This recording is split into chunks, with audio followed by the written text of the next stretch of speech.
En las primeras enseñanzas de esta serie hemos puesto un fundamento muy importante, sobre el cual hoy deseo seguir construyendo para fortalecer su base. La repercusión que hemos recibido ha sido muy buena, y dicha resonancia positiva está basada en la sencillez de la explicación que hemos hecho para poder comprender cómo está constituido el ser humano realmente. El ser humano es un ser tridimensional y está constituido por espíritu, alma y cuerpo. La explicación detallada que hemos hecho en las enseñanzas anteriores en cuanto a este tema es de gran ayuda para muchos. Por esa razón, vamos a observar el gráfico una vez más. En este gráfico podemos apreciar claramente las tres dimensiones del ser humano. Nosotros somos espíritu y el corazón en la parte central de nuestro espíritu. La Biblia se refiere a menudo al corazón. Por eso es de suma importancia que sepamos ubicarlo correctamente para poder comprender así a qué se refiere la Biblia concretamente cuando habla del corazón. El corazón no está ubicado en el alma. Al decir corazón, no nos estamos refiriendo al órgano físico que bombea sangre a todo el resto del cuerpo, sino al ser interior del ser humano, más precisamente a su espíritu. En este gráfico, en la parte más interna representada por el color azul, encontramos el espíritu humano, el cual se comunica con el espíritu divino. Cuando aceptamos a Cristo como Salvador personal, somos sellados por el Espíritu Santo. Él sella nuestro ser interior con un precinto tan seguro que dura por toda la eternidad. Por esa razón es imposible llegar a perder nuestra salvación, puesto que este precinto no es colocado en nuestra alma ni en nuestro cuerpo, sino en nuestro espíritu, en nuestro verdadero yo. En este gráfico podemos apreciar la unión de Dios Padre, Hijo y Espíritu Santo, representada por un triángulo. Dios establece su comunicación con nosotros en nuestro espíritu. Es de vital importancia que sepamos esto. Tenemos que entender claramente qué parte de nosotros es la que experimenta la salvación. La salvación eterna tiene lugar en nuestro espíritu. Cuando recibimos a Cristo como Salvador personal, el Espíritu Santo sella nuestro espíritu por toda la eternidad. Esto es algo maravilloso. Nuestro espíritu es salvo eternamente. Más adelante vamos a ver en detalle la razón por la cual no es nuestra alma la que es salvada. Las emociones que se anidan en nuestra alma no nos hacen sentir siempre salvos. Sin embargo, aún a pesar de ello, nos fundamentamos en la verdad del Espíritu y aprendemos cada día más a vivir desde el núcleo central de nuestra persona. Este núcleo central es nuestro espíritu y allí no pecamos nunca. En nuestro espíritu no hay pecado porque allí mora el Espíritu Santo de Dios. En nuestro espíritu humano reside el Espíritu Santo. Nuestra alma recibe la influencia interna del Espíritu, así como también la influencia externa del pecado. Ambas corrientes, por decirlo de alguna manera, ejercen influencia sobre nuestra voluntad, sobre nuestro intelecto y sobre nuestros sentimientos. Por lo tanto, nosotros actuaremos de acuerdo a cuál sea la parte que ejerza mayor influencia sobre nuestra alma y nos decidiremos ya sea hacia el pecado o hacia las buenas obras. Pero, como podemos observar, esto no proviene de nuestro espíritu, sino que proviene de nuestra alma y se manifiesta en nuestro cuerpo. En nuestras lecciones anteriores hemos hablado de esto en detalle. Te invito ahora a ir conmigo a un pasaje maravilloso donde podemos ver que somos una unidad con Dios por medio de nuestro espíritu. Esto lo encontramos en 1 Corintios 6:17. Pero el que se une al Señor se hace uno con Él en espíritu. Nueva versión internacional. En la nueva traducción de Ginebra, la cual no existe en español, agrega la siguiente explicación: su espíritu humano se une al Espíritu de Dios. Es de vital importancia que entendamos a cuál de los dos espíritus, si humano o divino, se refiere la Biblia cada vez que habla de espíritu. Para eso, tenemos que observar el contexto en que está escrita esta palabra. En este versículo se refiere al espíritu humano que se une al Espíritu de Dios, el cual es el Espíritu Santo. Volvamos a observar nuestro gráfico. Aquí lo vemos claramente. El espíritu humano, nuestro corazón, el núcleo mismo de nuestro ser, se une con el Espíritu Santo. Recién cuando comprendemos la naturaleza tridimensional del ser humano, podemos entonces entender a qué se refiere la Biblia cuando habla de corazón o de espíritu. Recién cuando comprendemos la diferencia, podemos entender cuando la Biblia se refiere al espíritu humano o al Espíritu Santo. Esta comprensión se hace recién posible cuando establecemos la diferencia entre el espíritu humano y el Espíritu Santo. Hasta aquí una breve reseña de nuestras enseñanzas anteriores, porque considero que es de suma importancia edificar sobre este fundamento y comprender que el ser humano es un ser tridimensional. Tal como lo hemos visto en nuestro gráfico, nos damos cuenta entonces que es imposible conocer a Dios por medio de nuestra alma. A Dios podemos conocerlo solo a través de nuestro espíritu. Y lógicamente, tampoco podemos conocer a Dios por medio de nuestro cuerpo, dado que en nuestra alma se anida nuestra voluntad, nuestro intelecto y nuestras emociones. Es imposible entonces conocer a Dios por medio de nuestra alma. La única manera de conocer a Dios es por medio de nuestro espíritu. Por eso es que la Biblia dice que Dios es espíritu, y los que le adoran en espíritu y en verdad es necesario que le adoren. Dado entonces que no podemos conocer a Dios por medio de nuestra alma, es que nos fue dado un espíritu. Hay un pasaje muy importante en el libro de 1 Corintios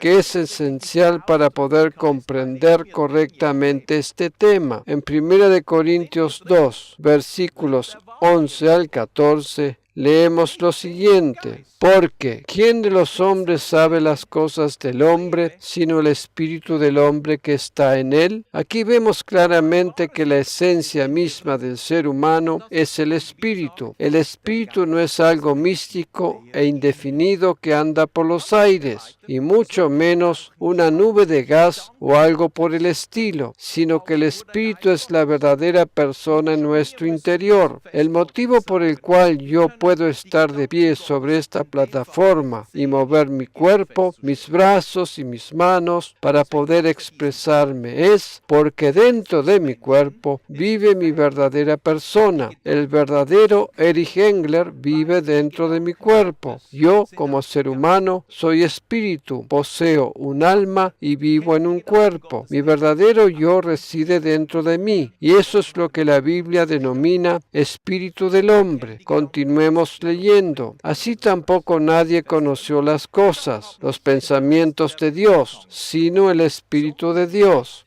Ya al leer este versículo, tenemos que darnos cuenta que no podemos comprender los pensamientos de Dios con nuestra alma. Por esa razón, se hace aquí esta comparación entre el espíritu humano y el Espíritu Santo. El espíritu humano está en condiciones de comprender las cosas del Espíritu Santo recién cuando ha sido renacido y se une con él. Es imposible conocer las cosas o los pensamientos de Dios por medio de las emociones del alma o la condición del cuerpo. Eso es posible solo por medio de nuestro espíritu que se une al Espíritu Espíritu de Dios. Sigamos leyendo. Y nosotros no hemos recibido el Espíritu del mundo, sino el Espíritu que proviene de Dios, para que sepamos lo que Dios nos ha concedido. Ese conocimiento de las cosas divinas se anida en lo profundo de nuestro ser. Hay quienes dicen, yo sé, yo estoy seguro, lo percibo en lo profundo de mi ser, precisamente allí, en el núcleo mismo de la persona, en el espíritu humano, es donde se recibe esta seguridad de la guía divina. La fe proviene siempre de nuestro espíritu, del corazón, del núcleo interior de nuestro ser. La fe nunca proviene de las emociones, y mucho menos de los 5 sentidos. En el versículo siguiente leemos, lo cual también hablamos, no con palabras enseñadas con sabiduría humana, sino con las que enseña el Espíritu, esto es el Espíritu Santo, acomodando lo espiritual a lo espiritual. Solo el espíritu humano está en condiciones de comprender las cosas del Espíritu Santo. Pongamos toda nuestra atención ahora en el versículo siguiente, pues allí encontramos una declaración muy interesante. Pero el hombre natural no percibe, no comprende las cosas que son del Espíritu de Dios, porque para él son locura, y no las puede entender, porque se han de discernir espiritualmente. Es de suma importancia que comprendamos lo siguiente. La palabra griega que se utiliza en el texto original para expresar lo que aquí se traduce como hombre natural es el término psuje. ¿Qué es lo que habíamos aprendido en nuestras 2 enseñanzas anteriores? Psuje significa alma. Los términos psíquico o psicología, por ejemplo, los cuales utilizamos a menudo en nuestro idioma español y con los cuales estamos muy familiarizados, provienen etimológicamente de la palabra griega psuje. Por lo tanto, la psique es nuestra alma. En el verso 14 que acabamos de leer, se utiliza precisamente la palabra psuje para referirse al hombre natural. En otras palabras, aquí dice, el alma del ser humano no puede comprender las cosas que son del Espíritu de Dios. El hombre natural no está en condiciones de comprender los pensamientos de Dios. Perdóname por no tener mejor noticias para darte, pero esa es la realidad. Permíteme ahora mostrarte algo que es de vital importancia y que seguramente va a dar respuesta a tus interrogantes con respecto a este tema. ¿Cuál es el motivo que lleva a pensar a algunos creyentes que es imposible comprender a Dios? En alguna circunstancia de sus vidas sucedió algo, y a pesar de que estas personas aparentan estar fundamentadas en la fe, confiesan, yo no entiendo a Dios. ¿Por qué dicen esto? ¿Cuál es la razón por la que tú mismo has expresado esto alguna vez? La respuesta es que tú has intentado comprender las cosas espirituales por medio de tu alma o de tu ser natural. El hombre natural, psuje, el alma, no puede comprender las cosas que son del Espíritu de Dios. Por esa razón, ciertas personas a quienes conocemos bien y respetamos en gran manera y tenemos como referentes en materia espiritual, cuando se ven enfrentados a determinada situación, pueden llegar al punto de decir, yo no puedo entender a Dios, pues después que he estado sirviéndole por tantos años y que he invertido tanto tiempo y esfuerzo en su obra, me sucede esto. Realmente no lo puedo entender. Eso sucede porque estas preciosas personas han estado tratando de entender las cosas de Dios por medio de sus almas. Allí radica el problema. Eso siempre va a terminar en fracaso. Hay ocasiones en que le pedimos algo a Dios y su respuesta se demora, ¿verdad? La razón de dicha demora es porque Él nos está protegiendo. Cuando nuestras oraciones no reciben una respuesta inmediata, es es porque Dios tiene un plan mucho mejor y por sobre todas las cosas, Él sabe lo que es bueno para nosotros y lo que no nos conviene. A veces las cosas se demoran porque Dios tiene su mano protectora sobre nosotros. En ese tiempo de demora, nosotros estamos prontos para decir que no entendemos a Dios porque no nos otorga lo que le pedimos después de todo lo que hemos hecho por Él. Esa es la típica reacción del alma. Nuestro espíritu puede ver mucho más allá de la perspectiva natural. El alma, sin embargo, reacciona basada en nuestras emociones y nuestra voluntad.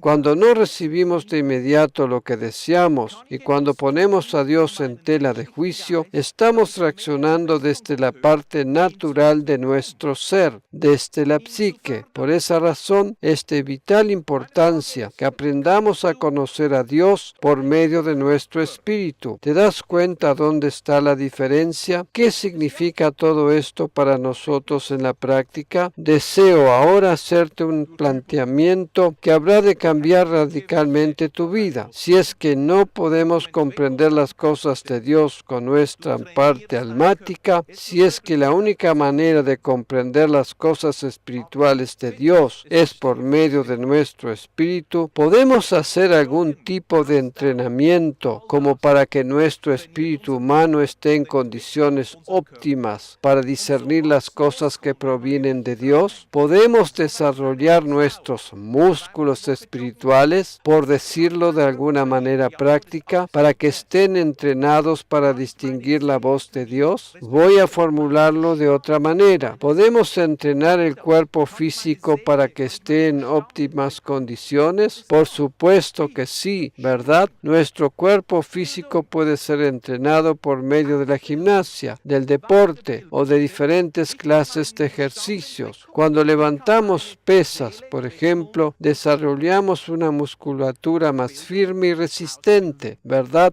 Todos nosotros sabemos lo que significa el entrenamiento del cuerpo físico. Podemos desarrollar nuestro intelecto por medio de ejercicios y actividades, de modo que nuestra psique rinda en su máximo potencial. Por supuesto que sí. ¿De qué manera? Por medio del estudio, la preparación intelectual, etc. El estudio nos permite desarrollar nuestra psique o intelecto. Podemos desarrollar nuestra capacidad intelectual estudiando una carrera universitaria, por ejemplo, y cuanto más seguimos estudiando, más nos vamos desarrollando intelectualmente. De allí, pues, si podemos entrenar nuestro cuerpo, soma, y nuestra alma, suje, podemos entrenar también nuestro espíritu, pneuma. Ya puedes suponer la respuesta, ¿verdad? Por supuesto que sí. Sería hasta casi ridículo pensar que eso no es posible, ¿cierto? Habíamos dicho al principio que el ser humano es espíritu, posee un alma y vive en un cuerpo físico. Si podemos entrenar nuestro cuerpo y nuestro intelecto para que rindan al máximo de su potencial, entonces también podemos entrenar nuestro espíritu. La pregunta ahora sería, ¿de qué manera? Invertimos mucho tiempo y esfuerzo en el desarrollo de nuestro cuerpo físico, ¿verdad? Casi por todos lados encontramos gimnasios o campos de deportes equipados para tal fin. De la misma manera, casi en cada gran ciudad hay distintos tipos de establecimientos de estudios en diferentes niveles, universidades, etc., para fomentar y facilitar la educación de toda la población. Hoy en día, la educación, tanto sea privada como estatal, está prácticamente al alcance de todos. Eso significa que cualquier persona, independientemente de su situación económica, puede desarrollarse intelectualmente. Si invertimos tanto tiempo y esfuerzo para desarrollar nuestro físico o intelecto, ¿por qué razón entonces dejamos nuestro espíritu descuidado y abandonado? Hacemos esto simplemente porque no sabemos cómo entrenarlo o porque no hemos entendido que nuestro espíritu también puede puede llegar a desarrollarse. ¿Deseas saber de qué manera puedes entrenar tu espíritu humano para que éste rinda al máximo de su potencial, para que te sea posible entrar en el reposo divino con suma facilidad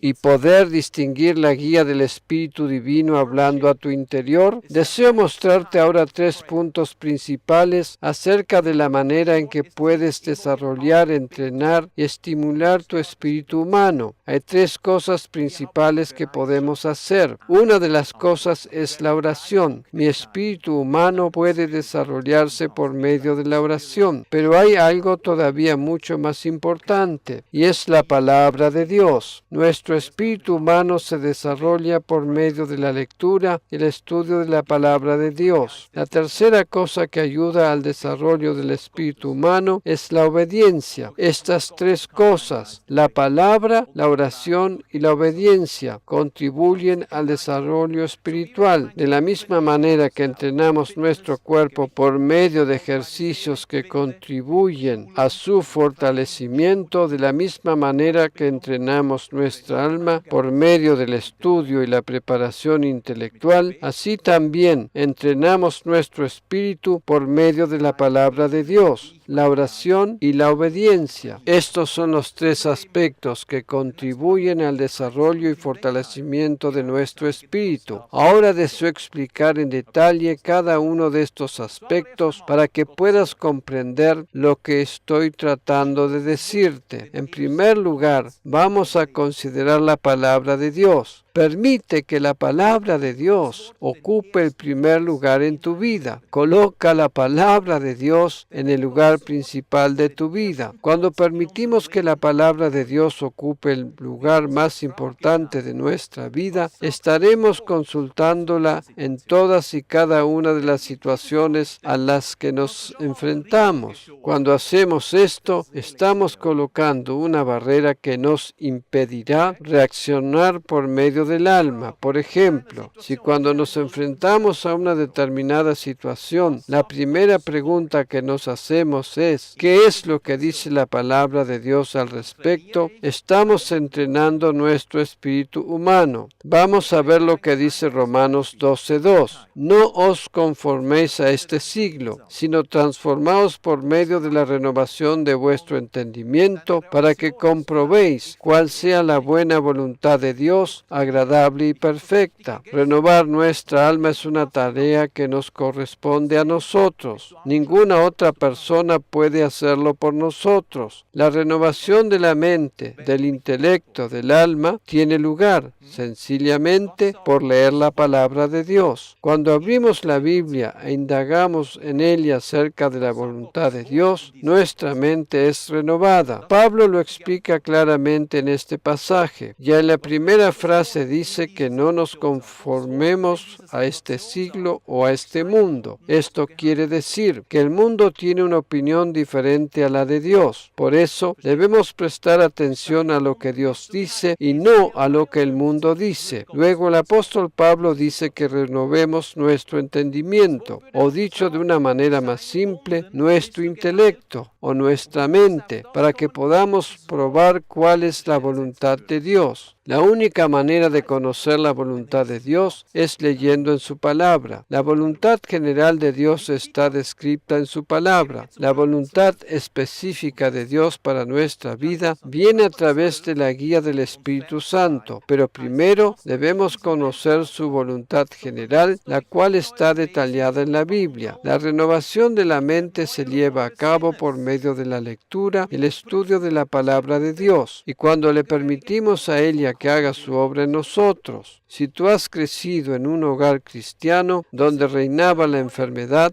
para ti eso era lo más normal del mundo. Por ejemplo, si tu abuela siempre ha estado enferma y también tu tía y tu madre han estado luchando con enfermedades, para ti, quien has crecido en ese ambiente, eso es lo más normal del mundo. Eso te ha llevado a pensar que la voluntad de Dios es que estemos enfermos y que esa es una de las cosas cosas que nos acompañan a lo largo de nuestra vida. Sin embargo, cuando lees la palabra de Dios, vas a darte cuenta que la opinión de Dios al respecto es completamente diferente a lo que tú piensas. Cuando conocemos solo la perspectiva natural y humana y no tenemos conocimiento de la voluntad de Dios, estaremos siempre pensando lo mismo, creyendo que es lo correcto sin renovar nuestra mente. El apóstol Pablo nos dice aquí que comprobemos cuál es la voluntad de Dios agradable y perfecta. ¿Sabías que hay 3 niveles diferentes en lo que a la voluntad de Dios se refiere? La primera categoría es la buena voluntad de Dios, y esa es su voluntad general. Dios es un Dios bueno. Dios es un Dios bueno. Y precisamente porque Dios es un Dios bueno, da buenas dádivas a sus hijos. La Biblia dice que todo don perfecto y toda buena dádiva viene de lo alto, del Padre de las luces. En la Biblia está detallada la buena voluntad de Dios para toda la humanidad. La segunda categoría es la voluntad de Dios agradable. Esta categoría se refiere a la voluntad permisiva. Muchos de nosotros vivimos dentro de esa categoría. Dios se alegra y tiene gozo en concedernos ciertas cosas que le pedimos, pero aunque está bien, esa es solo su voluntad permisiva. Pero hay todavía una categoría superior, y esa es su voluntad perfecta. Es interesante notar que nosotros como hijos de Dios percibimos cuando estamos dentro de su voluntad perfecta. Nosotros percibimos una seguridad interior cuando estamos en el centro perfecto de su voluntad. En nuestro interior percibimos la sensación de sentirnos en casa, de haberse llegado al lugar exacto y correcto. La voluntad perfecta de Dios para nosotros es cuando tenemos la plena seguridad interior que estamos en el lugar correcto. Muchos de nosotros hemos hecho esta experiencia en algún momento de nuestra vida, ¿verdad? Naturalmente que la voluntad permisiva de Dios es también buena. No hay nada malo en ello. Después de todo, Dios nos ha dado el entendimiento para que tengamos la capacidad de tomar decisiones sabias, para que de esa manera también actuemos sabiamente. En muchas de esas decisiones que tomamos a diario, en que mayormente tienen que ver con cosas triviales, se ve reflejada la voluntad permisiva de Dios. Y eso está bien.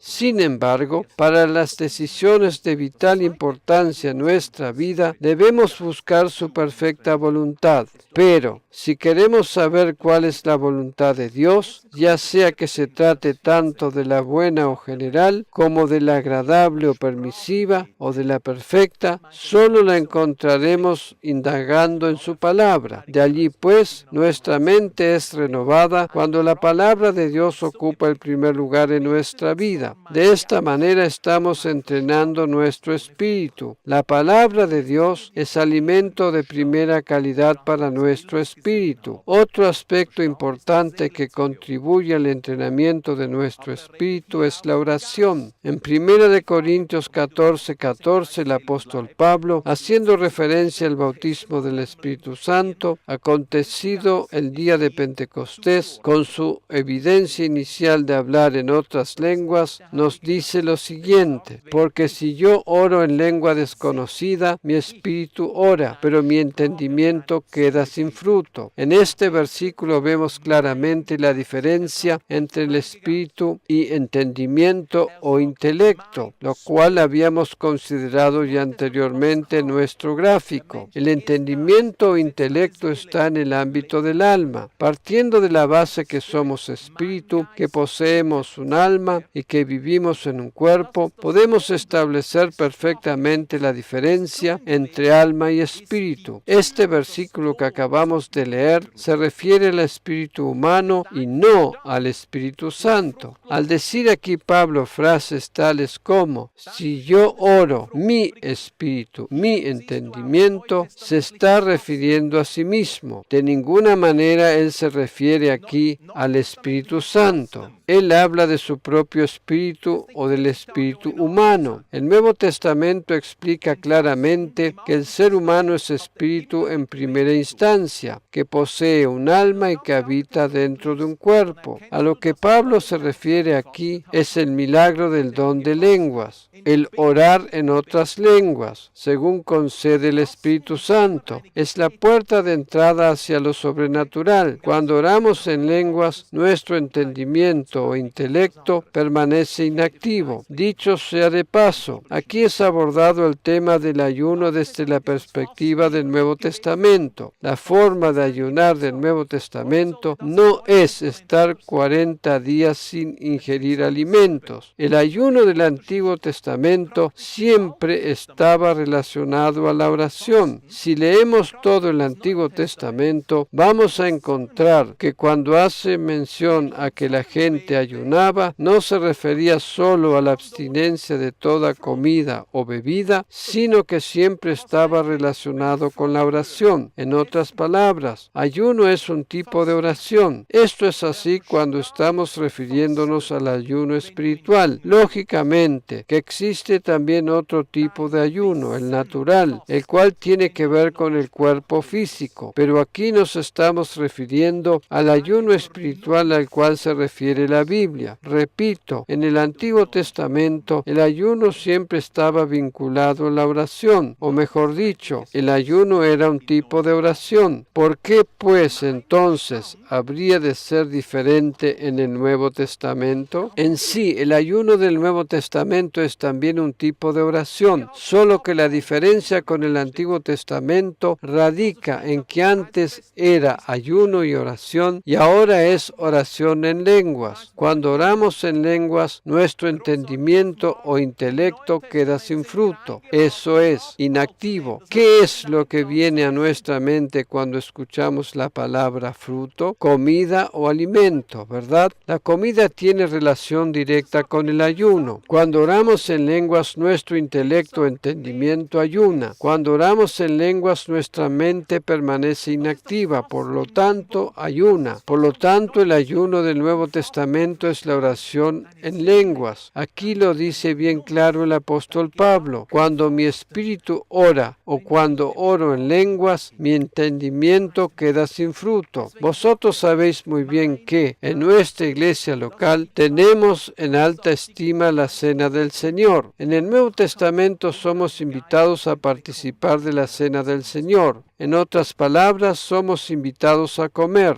a servirnos de la mesa tendida para nosotros y no a abstenernos. Cuando Jesús enseñó a sus discípulos acerca de la Santa Cena, no les dijo, ayunad, absteneos de participar de ella. Por el contrario, Él dijo, tomad, comed y bebed. ¿Cuál es el ayuno del Nuevo Testamento? Es la abstinencia del intelecto, del alma, de la razón humana, de los pensamientos, mientras que practicamos la oración en lenguas. Por esa razón es que Pablo dice aquí que mientras su espíritu ora, su entendimiento queda sin fruto. Este tipo de oración contribuye enormemente al entrenamiento y desarrollo del espíritu humano. Mientras oramos en lenguas, no estamos fortaleciendo nuestro intelecto, sino nuestro espíritu. Lo mejor que nos puede pasar es acallar nuestro razonamiento humano para permitir que nuestro espíritu se fortalezca. Habíamos dicho entonces que la cosa más importante que podemos hacer para desarrollar nuestro espíritu es darle el primer lugar en nuestra vida a la palabra de Dios, meditando en ella, escudriñándola, leyéndola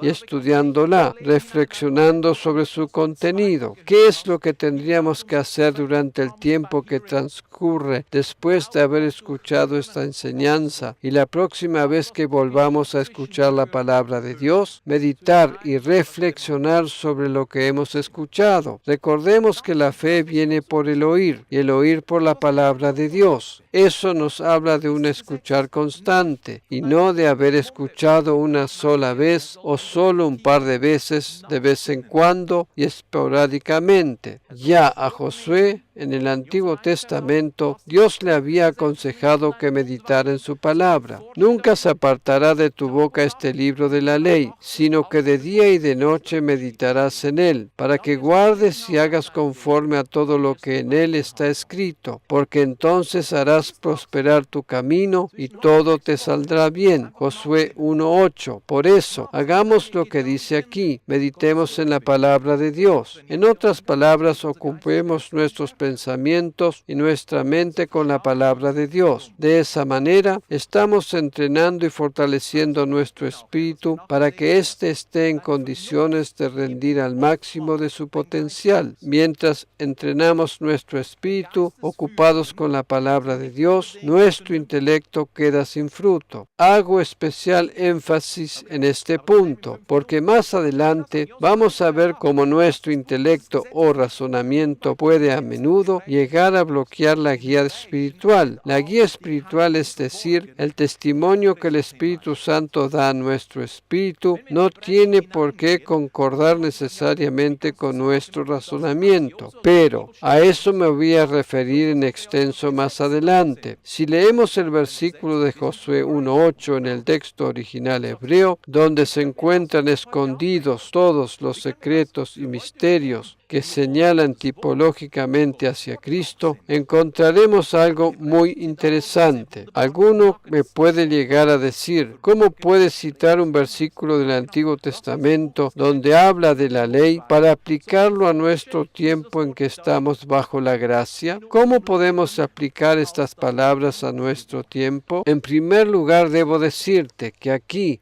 cuando Dios le dijo a Josué que medite en el libro de la ley, no se refiere primordialmente a la ley de Moisés, sino a la palabra de Dios en general. Por lo tanto, aquí se trata de meditar en la palabra de Dios. Como dije antes, en el idioma hebreo del Antiguo Testamento, encontramos indicios maravillosos que indican hacia nuestro Señor Jesucristo. En este caso, en el original hebreo aparecen las letras Aleph Tav, las cuales, como ya habíamos visto en enseñanzas anteriores, señalan hacia la persona de Jesús.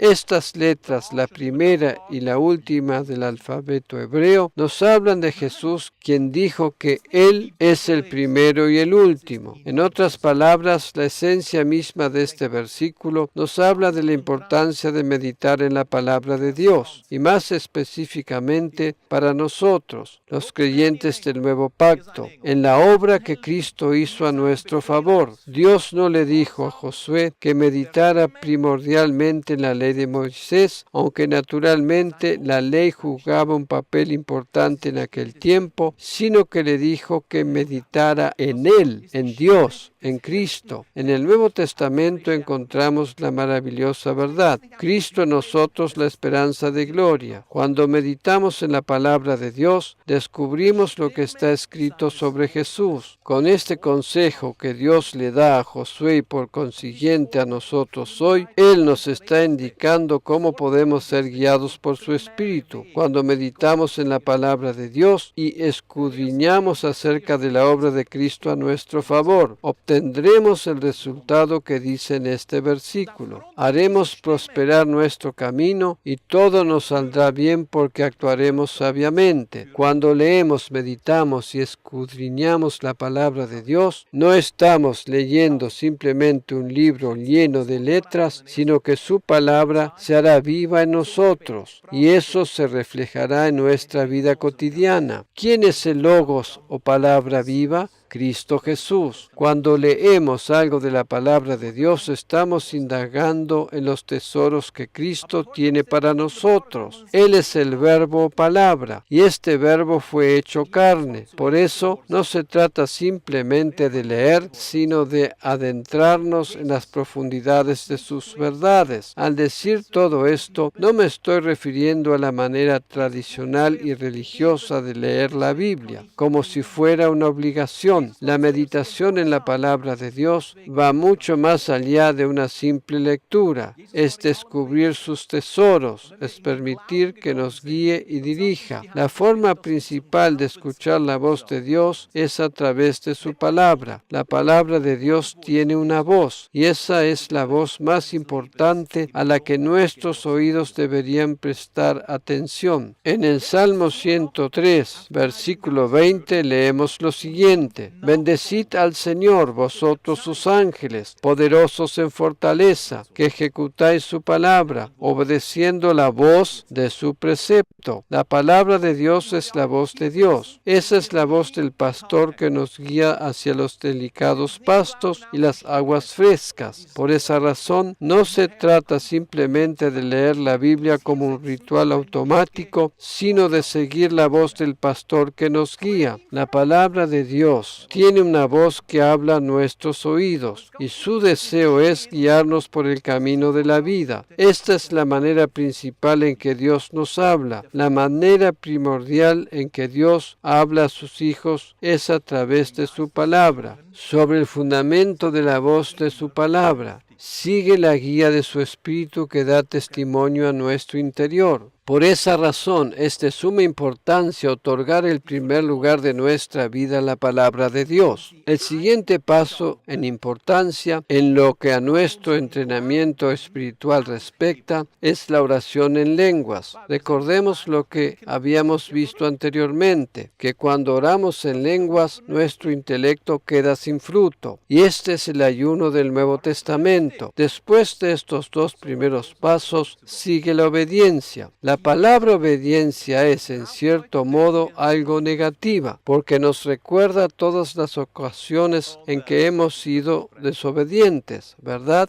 Sin embargo, obedecer es algo maravilloso si lo observamos desde la perspectiva correcta. La Biblia nos dice que Jesús fue obediente en todo. Por esa razón, nosotros también podemos ser obedientes como Él. La Biblia dice que Jesús nos amó primero, por eso es que yo puedo amar. Jesús se dio a sí mismo por nosotros, por eso es que nosotros podemos dar. Jesús fue obediente, por eso es que nosotros podemos ser obedientes también. Jesús fue siempre el primero en todo. La Biblia nos dice que cuando aceptamos a Jesús por fe, llegamos a la obediencia de la fe. En otras palabras, cuando aceptamos a Jesús como nuestro Salvador personal, la cualidad de la obediencia es implantada en nosotros por el resto de nuestra vida. De allí en adelante, solo resta escuchar la voz del Espíritu Santo y seguir u obedecer sus indicaciones. Ninguno de nosotros estaría hoy aquí si no hubiéramos obedecido y seguido la voz del Espíritu Santo. No tendríamos el templo que hoy tenemos si no hubiésemos seguido las indicaciones del Espíritu Santo con fe. El Señor Jesús, en su obediencia, nos mostró el ejemplo a seguir. Por otro lado, es de suma importancia que establezcamos la diferencia entre lo que nos dice nuestro razonamiento y lo que dice la voz de Dios. Anteriormente había dicho que me iba a referir a este punto. La guía espiritual, es decir, el testimonio que el Espíritu Santo da a nuestro espíritu, no tiene por qué concordar necesariamente con nuestro razonamiento humano. Cuando la voz de nuestro razonamiento habla a nuestros oídos, se corre el peligro de que la fe desaparezca, porque pensamos que lo que nos dice la voz de Dios no es razonable. Hay ocasiones en que el camino de la fe no concuerda en absoluto con nuestro razonamiento y lógica humana. Un ejemplo de eso es este edificio donde nos encontramos ahora. Sin embargo, como dije antes, hay ocasiones en que la voz del Espíritu contradice la voz de nuestro razonamiento. Hay ocasiones en que la guía del Espíritu Santo no tiene nada que ver con el razonamiento y la lógica humana, pero así y todo es la guía correcta. correcta. Yo no estoy diciendo con eso que no usemos nuestro razonamiento o nuestra lógica humana. Yo no estoy diciendo con esto que andemos por la vida haciendo cosas imprudentes, sino que lo que quiero decir es que algunas veces la guía de Dios no coincide con nuestro razonamiento humano. Por eso, repito, no me malinterpreten por favor. Yo no estoy diciendo con esto que echemos por la borda todo tipo de razonamiento y lógica humana para hacer cosas imprudentes e insensatas. Lo que sí digo es que cuando Dios nos guía en una dirección y eso no coincide con lo que dice nuestro razonamiento, debemos seguir la guía de Dios porque es la más segura. En 2 Corintios 10, 4 y 5 dice algo que tiene que ver con la obediencia, porque las armas de nuestra milicia no son carnales, sino poderosas en Dios para destrucción de fortalezas, derribando argumentos y toda altivez que se levanta contra el conocimiento de Dios, o sea, de la guía divina, y llevando cautivo todo pensamiento a la obediencia de Cristo. Debemos destruir toda fortaleza en nuestros pensamientos y llevar cautivo todo argumento y altivez de nuestra mente. ¿Cómo se lleva a cabo esto? Oyendo y siguiendo la guía del Espíritu Santo y no dejándonos llevar por nuestro razonamiento o cualquier tipo de pensamiento que se interponga en el camino. Cada proyecto que emprendemos por la fe conlleva un riesgo en sí mismo. Permíteme ahora formularlo de otra manera. La fe es siempre riesgosa o aventurada. Desde nuestra perspectiva humana, la fe siempre nos habrá de parecer algo muy riesgoso. Cuando Dios nos guía hacia algo, aunque Él conoce todo el plan hasta el final, nos va mostrando las cosas de a poco. Por esa razón, cualquier empresa de fe siempre habrá de representar un riesgo para nuestra alma y nuestros sentimientos. Pero una cosa te puedo decir con toda seguridad: el Señor es fiel. ¿Sabes cuándo manifiesta al máximo su fidelidad?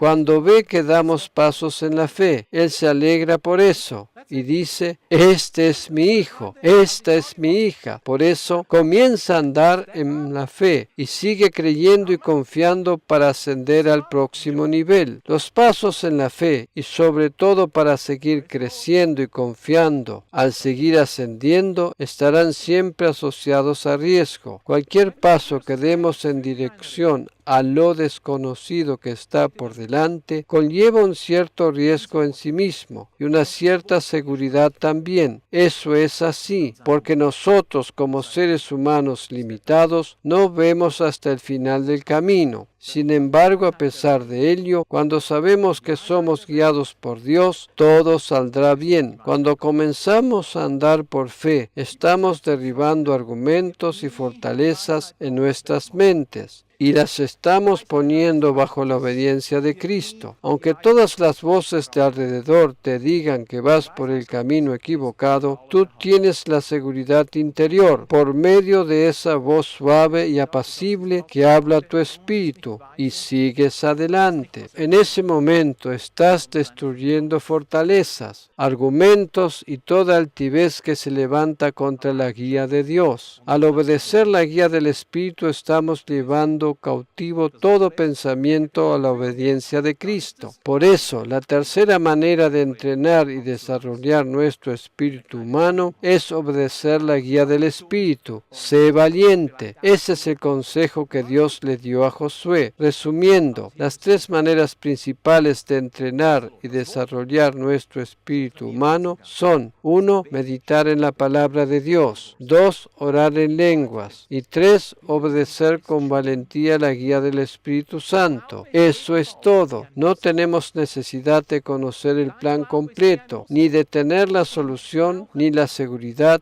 ni las finanzas. Solo se nos pide que sigamos con fe y valentía las instrucciones divinas. Cuando percibes en tu interior que Dios te está guiando en una determinada dirección, ora al respecto, escudriña la palabra y permite que ella hable a tu corazón, y luego sé valiente para seguir sus instrucciones. No te detengas a escuchar la sabiduría de este mundo, porque esa no tiene nada que ver con la sabiduría divina. La sabiduría de otras personas nunca podrá igualarse a la sabiduría divina. Los consejos consejos de otros nunca podrán ponerse a la altura de la sabiduría divina. La sabiduría de Dios se levanta por encima de todo, y esa sabiduría divina está implantada en nuestro interior por medio del Espíritu Santo. Por otra parte, si no percibimos esa seguridad interior que proviene del Espíritu Santo, entonces será sabio seguir lo que nos dice nuestro razonamiento o prestar atención a los consejos de otros. Pero eso no significa necesariamente que hagamos algo simplemente porque lo hacen los demás o porque está de moda. Tenemos que saber distinguir. Si practicamos estos tres aspectos que he mencionado anteriormente, a saber, meditar en la palabra de Dios, orar en lenguas y obedecer con valentía la guía del Espíritu Santo, estaremos dándole un buen entrenamiento a nuestro espíritu.